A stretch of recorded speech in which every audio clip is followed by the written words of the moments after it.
পাপ তার আমলনামায় দেওয়া হয়। আজকে কপাল করে আমরা এটার খবর আমার আপনার কাছে নেই, সূরা ইয়াসিনের খবর আমার কাছে নেই, সূরা ওয়াকিয়ার খবর আমার কাছে নেই। এই যে কবরস্থানের পাশে বসছেন, কোন ব্যক্তি যদি নিজের জীবদ্দশায় সূরাতুল মুলকের তেলাওয়াত করতে পারে, বাইসে থাকাকালীন যদি সূরাতুল মুলকের আমলটা যদি জারি রাখতে পারে, ভাইজান দুনিয়ার জিন্দেগির সফর শেষ, কবরের জিন্দেগির সফর শুরু। দুনিয়ার জিন্দেগির সফর শেষ হওয়া মানে তার জন্য লাইট অফ হয়ে গেছে, কিন্তু এই সফরের শেষ সমাপন, শেষ স্থান যেখানে হবে বাজান, এটা সমাপন করে নতুন যে স্থানে অর্পণ করবে। আল্লাহর পয়গম্বর বলেন, কবরের মধ্যে রাখার সঙ্গে সঙ্গে কবরটা তার জন্য আলোময় হয়ে যাবে।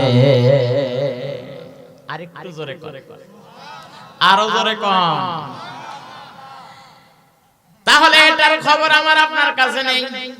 আমার আপনার কাছে বর্তমান সময় আন্তর্জাতিক মহলের খবর নয়, দেশের খবর নয়, বর্তমান সময়ে একেবারে গ্রামগঞ্জ পর্যন্ত থেকে শুরু করে আন্তর্জাতিক লেভেলের খবর একজন মানুষ বলতে পারে, একজন মানুষ কইতে পারে। টপ নিউজ যেগুলো সেগুলোও গট গট করে তিনি বলতে পারে, কিন্তু সূরাতুল কালামের মহাগ্রন্থ আল কোরআনের কোন সূরাটা পড়লে কোন ফজিলত পাওয়া যায়, এই খবর আমাদের কাছে আজকে নেই। অথচ আমি আপনি মুসলমান, আমার বাবাই মুসলমান, আমার দাদাও ছিল মুসলমান, আমার পূর্বপুরুষ সব মুসলমান। মুসলমানের কাছে আজকে কোরআনের খবর নাই, মুসলমানের কাছে আজ ফেসবুক, ইউটিউব এগুলোর খবর আছে না নাই?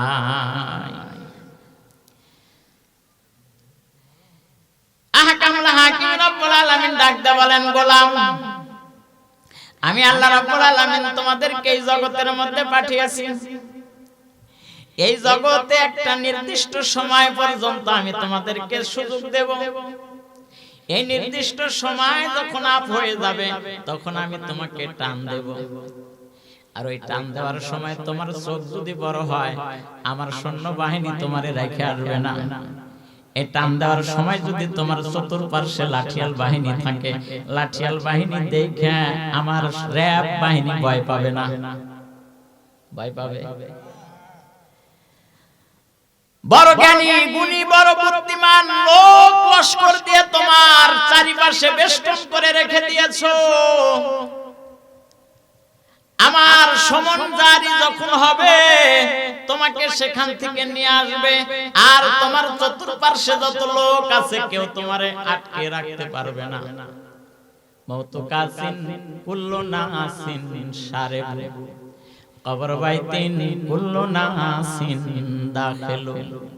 আল্লাহ বলেন, কুল্লু নাফসিন যায়িকাতুল মাউত সুম্মা ইলাইনা তুরজাউন।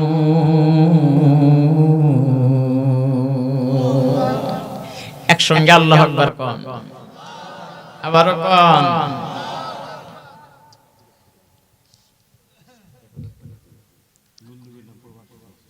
ওগুলা রইল মনে।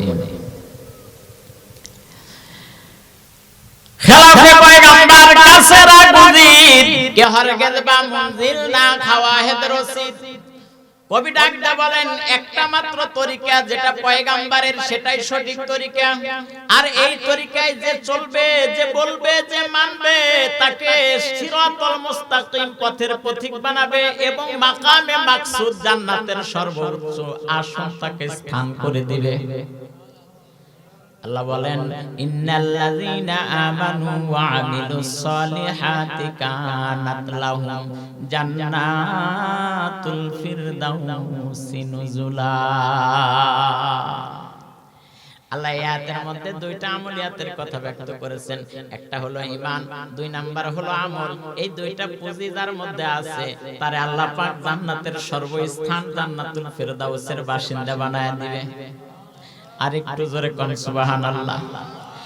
আমার আয়াতে কারিমের মধ্যে রব্বে কারীম ডাকতে বলেন, ওয়া কাদা রাব্বুকা আল্লা তা'বুদু।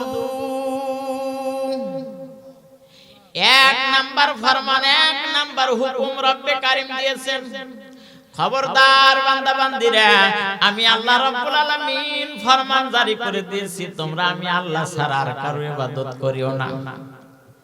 এই যে কপালটা, এটা আমি আল্লাহ পাকের দান, এটা আমি দিয়েছি। এ দুটো হাত দুনিয়ার কেউ তোমারে দেয় নাই, দিবেন কে? এই চোখ দুটো দুনিয়ার কেউ দেয় নাই, দিবেন কে? দুনিয়ার যত আমার আপনার এই শরীরের মধ্যে যত অঙ্গ প্রত্যঙ্গ আছে, এটা দুনিয়ার কেউ দেয় নাই। আওয়াজ করে বলেন তো, দিবেন কে? সুতরাং এটা আমি রব্বে কারীম দান করে দিয়েছি। আমার দেওয়া অঙ্গ প্রত্যঙ্গ নিয়ে, আমার দেওয়া বডি নিয়ে তুমি জোয়ান কি দেখাও আরেকজনের সাথে? কথা কোন না, তুমি মাস্তানি করো আরেকজনের সাথে। আমার দেওয়া শক্তি, আমার দেওয়া শরীর, আমার দেওয়া অঙ্গ প্রত্যঙ্গ, এগুলা আমার কাজে তুমি লাগালে না। আমার ইবাদতের মধ্যে তোমার এই অঙ্গ প্রত্যঙ্গগুলো মনোবেশন করলে না। দুনিয়ার কেউ তোমার এটা দেয় নাই, আমি আল্লাহ পাক তোমার এটা দিয়েছি। দেহাত হাত প্যারা সুরতে চুপরি কে কার দাস্তে বড় বসিরত করি। পৃথিবীর কোন আর্টিস্টম্যান নাই পানির মধ্যে নকশা অঙ্কন করতে পারে, কিন্তু এক ফোঁটা পানির মধ্যে এত সুন্দর নকশাকে আঁকায়া দিছে। লাকাদ খালাকনাল ইনসানা ফি আহসানি তাকওয়িম। আর একটু জোরে কোন আল্লাহু আকবার। আল্লাহ রাব্বুল আলামিন ডাকতে বলেন, ও গোলাম, আমি দুনিয়ার সব কিছু সুন্দর করে বানিয়েছি, তারপরেও আমি সুন্দর বলে ঘোষণা দেই নাই, কিন্তু আমি তোমাদেরকে সুন্দর করে বানাইছি, এটা আমি নিজে ঘোষণা দিয়েছি। আমার সকল সৃষ্টির মধ্যে মানুষ হলো সবচাইতে সুন্দর। এই মানুষদেরকে রব্বে কারীম বানাইছেন, বানায় হুকুম ফরমান জারি করে দিয়েছেন, খবরদার এই কপালটা দুনিয়ার কারো সামনে নত করবা না। এই কপালটা শুধুমাত্র কেবলমাত্র আমি রব্বে কারীম, আমি আল্লাহ পাকের দরবারে, আমি আল্লাহ পাকের কদমে এই কপালটা তুমি নাওবে। কেন আমি কপাল মালিকের দরবারে নামায়া দেব? কারণ নির্দিষ্ট একটা সময় আমাকে দিয়ে বেঁধে দিয়েছে। এখানে দুনিয়ার বসকে খুশি করলে দুনিয়ার সম্মান পাওয়া যাবে, দুনিয়ার নেতাকে খুশি করলে, দুনিয়ার নেতাকে খুশি করলে দুনিয়ার জিন্দেগিতে যশ পাওয়া যাবে, খ্যাতি অর্জন হবে। কিন্তু রহমান রহিম আল্লাহকে যদি সন্তুষ্ট করা যায়, শুধু দুনিয়ার খ্যাতি নয়, পর জিন্দেগিও আমার লাভ আছে কিনা? আরেকটু জোরে কোন। কিন্তু বাজান, বর্তমান সময়ে আমি আর আপনি দুনিয়ার জিন্দেগির সুখ স্বাচ্ছন্দ্যের জন্য যা ইচ্ছা তাই করতে পারি, কিন্তু পর জিন্দেগির সুখ স্বাচ্ছন্দ্যের জন্য আমি আংশিক কাজও করতে রাজি। আংশিক কাজও করতে রাজি না। দুনিয়ার ব্যবসায়ের মধ্যে অল্প একটু লাভ দেখলে হাড় ভাঙা পরিশ্রম আমি ওর মধ্যে করতে রাজি আছি, কিন্তু আখিরাতের জিন্দেগির বিশাল লাভ দেখেও আমি ওর মধ্যে যাইতে রাজি না। এই যে বক্তারা, আলেমে দ্বীন, উলামায়ে কেরামেরা এত নসিহত আপনাদেরকে শোনায়, জানায়, তাবলীগ জামাতের মেহনতি ভাইরা এত আলোচনা করে আপনাদেরকে বোঝায়, উদ্দেশ্য একটা, ভাই দুনিয়ার জিন্দেগি কিছুই না, মরণের পরের যে জিন্দেগি, ওই জিন্দেগিটাই হলো প্রধান জিন্দেগি। এই জিন্দেগি শেষ হয়ে যাবে।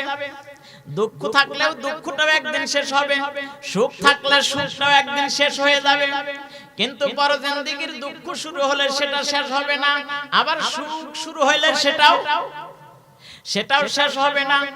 ভাইজান, সেই পরপরের জিন্দেগির কথা আমরা অনেকে মনে করি এমনি, হুজুরেরা বলতেছে, অনেকে মনে করে এটা এমনি। ভাইজান, আমি ছোট্ট করে একটা ঘটনা আপনাদের সামনে উপস্থাপন করি।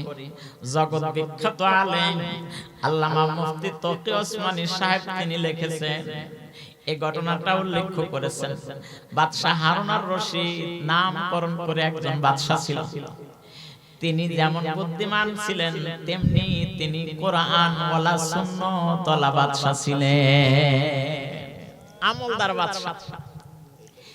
এনার স্ত্রী ছিলেন জুবাইদা। জুবাইদাও ছিলেন বুদ্ধিমতী একজন মহিলা। স্বামী যেহেতু পরহেজগার, স্ত্রী কি আর পরহেজগারিনী না হয়ে পারে? আমরা যেমন আমাদের স্ত্রীগুলোও ঠিক সেরকম। কথা কন না কেন? কোরআনের কথা, আল্লাহ পাক ভালোর সাথে ভালো নির্ধারণ করে, মন্দর সাথে মন্দ নির্ধারণ করে। এটা কোরআনের কথা। আপনি যদি ভালো হন, অবশ্যই আপনার জুরিও আল্লাহ পাক ভালো মিলাবেন। আপনি যদি ভালো না হন, আপনার জুরিও ওইরকম মিলাই দেয়। বাদশাহ হারুন আর রশিদ বুজুর্গ মানুষ, ওনার স্ত্রীও বুজুর্গানী। কিতাবের মধ্যে আসছেন হারুন আর রশিদের বাসার মধ্যে 1000 খাদেমা ছিল, যে খাদেমাগুলো হর হামেশা পালাক্রমে ওনার বাসার মধ্যে কোরআন শরীফ তেলাওয়াত করছে। সেফটি সময় ভাগ করা ছিল, তুমি এতটা থেকে এতটা, এরকম ভাবে সব সময়ের জন্য দিবারাত্রি 24 ঘন্টা কোরআনের বাণী ওনার ঘরের থেকে তেলাওয়াত হচ্ছে। আমাদের ঘরেও কোন না কোরআন শরীফ তেলাওয়াত হয় না? কি হয় না? আমাদের ঘরেও হয়, কিছু কিছু ঘরে যে তেলাওয়াত হয়, ওরে বাবা, যদি অসুস্থ বেমারি কোনো রোগ থাকে ও এমনি শেষ, খালি গুডুম গুডুম আছে না? আমাদের ঘরে হলো এগুলো হয়। বাদশাহ হারুন আর রশিদ স্ত্রীকে সঙ্গে করে নিয়ে বিকেল বেলা নদীর কুল ধরে কিনার ধরে একটু হাঁটতেছে, পায়চারি করতেছে। ওই সময় ওই জামানার আরো একজন আবেদ মানুষ ছিলেন, বুজুর্গ মানুষ ছিলেন, আল্লাহ আল্লাহ মানুষ ছিলেন, তার নাম ছিলেন বাহলুল মজনু। তারে পাগল বলে মানুষ ডাকত। আমরাও অনেক পাগল দেখি নাকি কোন? এই পাগল আর ওই পাগল অনেক কম বেশি আছে। এই বাহলুল মজনু উনি হাতের আঙ্গুল দিয়ে বালুর উপরে একটা ঘর অঙ্কন করতেছে, ঘর আঁকাইতেছে। বাদশাহ হারুন আর রশিদ আগে, স্ত্রী পিছে। আয়েশা জিজ্ঞাসা করে, বাহলুল কি করতেছো? কয় ঘর বানাইতেছি। ঘর দিয়ে কি করবে? বলে এটা বিক্রি করব। কয় টাকা দাম? বলে 1 দিরহাম। বাদশাহ হারুন আর রশিদ এনার কথাকে খুব একটা আমলে নিচ্ছে না। পাগল কয় মানুষ, পাগলের কথা সব সময় আমলে না নেওয়াই ভালো। তোমার এই ঘর যদি আমি 1 দিরহাম, বলে আপনার লাভ হবে, আমি আপনার জন্য দোয়া করব, বিনিময়ে আপনাকে আল্লাহ পাক জান্নাত দিবেন। বাদশাহ হারুন আর রশিদ বাহলুল মজনুর এই কথার উপরে খুব একটা কাজ করে নাই। উনি ওনাকে রাইখা সামনের দিকে হাঁটছে। পিছনে স্ত্রী আয়েশা জিজ্ঞাসা করছে, বাহলুল কি করো? ওই একই জবাব দিছে যে ঘর বানাইতেছি। ঘর দিয়ে কি করবা? বলে বিক্রি করব। কত দাম? 1 দিরহাম। এটা কিনলে আমার লাভ কি? বলে আমি তার জন্য দোয়া করব, আল্লাহ যেন জান্নাত তার দান করে দেয়। বিবি জুবাইদা দেরি করে নাই, উনি 1 দিরহাম বাহলুল উঠায় দিয়েছে, বিনিময়ে দোয়া করছে, আল্লাহ বাদশাহ হারুন আর রশিদের স্ত্রীরে জান্নাতের মধ্যে বালাখানা দান করুন। আমরাও তো দোয়া করি নাকি? আমাদের হুজুরেরা দোয়া করে। মাহফিলের মধ্যে আপনারা যখন যান, আপনারা দোয়া নেবার জন্য মাথার ঘাম ফেলে উপার্জিত সম্পদ একেবারে মুক্ত হস্তে দিয়ে কোন দোয়া করেন। আমরাও দোয়া করতে থাকি বাজার। অনেকে চিন্তা করে এত দোয়া কই যায়, একটা দোয়ার তো ফল আমি পাই না। কিন্তু আল্লাহর পয়গম্বর বলেন, একটা দোয়াও বান্দা বান্দির জন্য মিস যায় না। বান্দা বান্দি যে দোয়া করে, প্রত্যেকটা দোয়াই আল্লাহ পাক কবুল করে। প্রত্যেকটা দোয়াই কবুল হয়। কোনটার ফল তৎক্ষণাৎই দেওয়া হয়, কোনটার ফল আমার আপনার কল্যাণের জন্য বিলম্ব করা হয়, কোনটার ফল আল্লাহ পাক দুনিয়াতেই দেন না, মরণের পর হাসরের ময়দানে। তবে হাসরের ময়দানে যে দিবেন, এটা পাওয়ার পরে বান্দা আফসোস করে বলবে, দুনিয়াতে একটা দোয়ার প্রতিদানও যদি না দিত, প্রত্যেকটার প্রতিদান যদি আজকে দিত, তাহলে আমি সবচাইতে ভাগ্যবান। এইজন্য দোয়া করে কখনো মাহরুম হওয়া যাবে, নিরাশ হওয়া যাবে না, দোয়া করতেই থাকবো ইনশাআল্লাহ। দুইজনই ঘোরাফেরা সমাপন করে বাসার মধ্যে চলে গেছেন। রাত্রে ইশার নামাজ সমাপন করেছেন, ওজিফা আদায় করে বাদশা বাদশার স্ত্রী দুজনেই ঘুমের মধ্যে চলে গেছেন। ভাইজান ঘুমের মধ্যে যাবার পরে বাদশা হারুন আর রশিদ স্বপ্নে দেখতেছেন যে আমার সামনে জান্নাতের প্রত্যেকটা ঘর আমি স্বপ্নের মধ্যে দেখতে পারতেছি। ভাইজান ওলি বুজুর্গান কেরামেরা জান্নাত দেখে, আমরাও স্বপ্ন দেখি কিন্তু জান্নাত দেখি না। কথা কোন? বাদশা হারুন আর রশিদ স্বপ্নে দেখে আমি জান্নাত দেখতেছি, প্রত্যেকটা জান্নাতের ঘরগুলো উনি দেখে, জান্নাতের নাজ নিয়ামতগুলো উনি দেখেন। উনি একটা সময় জান্নাতের এই নিয়ামতের উপরে চোখ বুলাইতে নজর করে দেখেন একটা পাশে সুন্দর একটা কামরার একেবারে সদর দরজার মধ্যে লেখা রয়েছে জুবাইদা। কৌতূহল বশতে উনি মনে মনে চিন্তা করেন, যেহেতু আমার স্ত্রীর নামে নাম, এই ঘরটা আমার স্ত্রীরই হবে, আমি ঘরটা একটু দেখে আসি। এই বইলার স্বপ্নের মধ্যে উনি জান্নাতের ওই ঘরের দরজা পর্যন্ত চলে গেছে। দরজা পর্যন্ত যাওয়ার পরে ঘরের মধ্যে প্রবেশ করবে, গের দারোয়ান বলে আপনার এই ঘরের মধ্যে প্রবেশ করা যাবে না। বলে কেন যাবে না? বলে যার জন্য ঘর বানাইছি তিনি এখনো আসেন নাই। বলে যার জন্য বানাইছেন সে হলো আমার স্ত্রী, আমি তার স্বামী, আমি তার ঘরের মধ্যে প্রবেশ করার পারমিশন চাই। বলে যার জন্য ঘর বরাদ্দ করা হয়েছে তিনি না আসা পর্যন্ত কাউকে ঘরের মধ্যে ঢুকানো হবে না।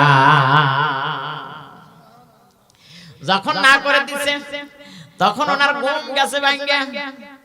ঘুম ভেঙে যাওয়ার পরে উনি চিন্তা করছেন, হায় হায় রে, আমি কেন বাহলুল মজনুর ঘর কিনলাম না? যদি ওনার ঘর কিনে ওনার দোয়া যদি নিতে পারতাম তাহলে আমার জন্য এরকম একটা বালাখানা, এরকম একটা জান্নাতের মধ্যে ঘর বরাদ্দ আমার জন্য থাকতো। যাকে একদিন মিস করছি, আগামী কাল আমি মিস করব না। আমি ইচ্ছা পোষণ করে আগামী কাল আমি বেড়াইতে যাব, নদীর কুল দিয়ে বেড়ায় দেখব। ভাইজান গতকালকের ন্যায় আজও স্বামী স্ত্রী দুজনে বিকাল বেলা আসছেন, আইসা দেখেন আজও বাহলুল মজনু নদীর কিনারায় ঘর নির্মাণ করে। আজ বাদশা হারুন আর রশিদ জিজ্ঞাসা করে, বাহলুল মজনু রে, আজকে তুমি কি করো বলো? ঘর বানাই, বিক্রি করবা নাকি? বলে হ্যাঁ বিক্রি করব। বিক্রি করলে আমি যদি কিনে নিই আমার লাভটা হবে কি? বলে দোয়া করব যেন আল্লাহ জান্নাতের মধ্যে বালাখানা দেয়। বলে মূল্য কত? আজকে মূল্যটা বলে দাও। বাহলুল মজনু ডাক দেয়, বলে আজকের ঘরের মূল্য হলো এই দুনিয়ার সমপরিমাণ সম্পদ। বাদশা হারুন আর রশিদ ডাক দেয়, বলে কেন বাহলুল মজনু? গতকালকের ঘরটাও তো এরকমই ছিল আজকে যেরকম বানাইছো। বলে গতকালকে তোমার ছিল না দেখা দাম, আর আজকে তুমি ঘর দেখে দাম নিয়ে আসছো। মারহাবা বাজ্জা কইবেন।